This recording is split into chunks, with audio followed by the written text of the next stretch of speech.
Our next presenter is an award-winning writer and scholar, currently teaching at the University of Washington. He is the senior editor of The Black Scholar and is currently writing The Sound of Culture. Here to include us as a footnote in his memoirs, please welcome Louis Chude-Sokei, everyone. It's been a long time coming, but I know a change gonna come. Oh, yes it will. I'd like to thank the 2020 Awards for giving me the opportunity to finally see a film that I've avoided for 20 years.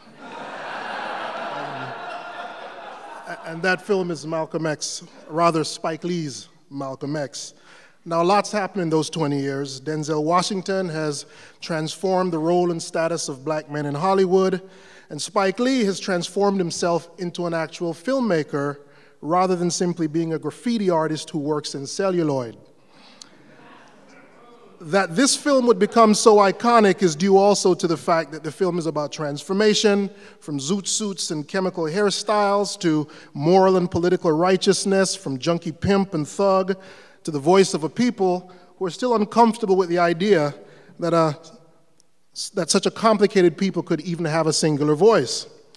From black nationalism and racial tension to an endless series of eye-openings, which in the film and in Malcolm's life and in ours shows us that even racism can continue to evolve and our knowledge of it and of each other continue to surprise. But the film also helped mark Denzel's transformation from a post-Sidney Poitierian image of noble racial innocence to something more complex, human, and eventually more lethal, meaning more interesting, which is why it's no mistake that he would finally get the Best Actor Oscar for Training Day. He was finally able to cast off the oppressive burden of dignity that dogged him throughout all of his performances, something that Sidney Poitier never really was able to be free of. We wouldn't let poor Sidney be anything other than proud and noble and beloved. And that's why I avoided Malcolm X. It was that heroic black manness of it all, what black critics call the burden of representation, that assumption that we exist simply to prove them wrong, and that even if we are alone, we have to always assume some level of scrutiny. I hated that. It was that totemic masculinity that I confronted finally after watching this film a few hours ago before writing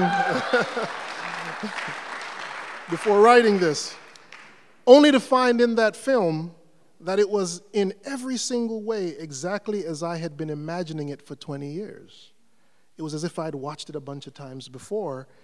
Even certain scenes, it was as if I wrote the damn thing, right? Now, a lot of that probably has to do with the fact that I know the story of Malcolm X so well, but also because I heard for years Spike Lee justifying his interpretation of it, right? I never liked Spike Lee. I like a couple of his films. What I never liked about Spike Lee with this film is that he was just so cynical. And cynicism is something alien to Malcolm X because he knew that cynicism could fuel politics, but a cynical politics was a bad thing, right? But still, my intimacy with the film was really disarming. The film and Denzel's performance showed just how seriously Spike Lee took Ossie Davis's famous eulogy included in the film where he said, "Malcolm was our manhood," very famous line. For me, nothing was more terrifying than that line 20 years ago when I was more prone to the kind of life that Malcolm had evolved out of. Malcolm was our manhood was not a description for my generation. It was both a threat and an expectation. And as such, it was read by all of us, as well as generations before us. To me it seemed, a vision of a manhood so impossible that we could only define ourselves by continuing to fail achieving it.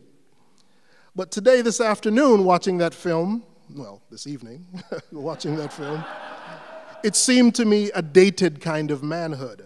Not weakened or irrelevant, particularly given the rise of the hip-hop generation for whom Lee made the film and to whom Denzel pitched his impeccable nuances. That performance of manhood for me was now truly worthy of recognition because despite the attempt to be universal be a universal statement of racial being in American politics, it actually served as a lesson in how a performance can render something so historical, so fixed in time, that in retrospect, we can maybe start to crawl out from underneath it. Right. So on behalf of Denzel Washington, I'm happy to accept the award. Woo-ha!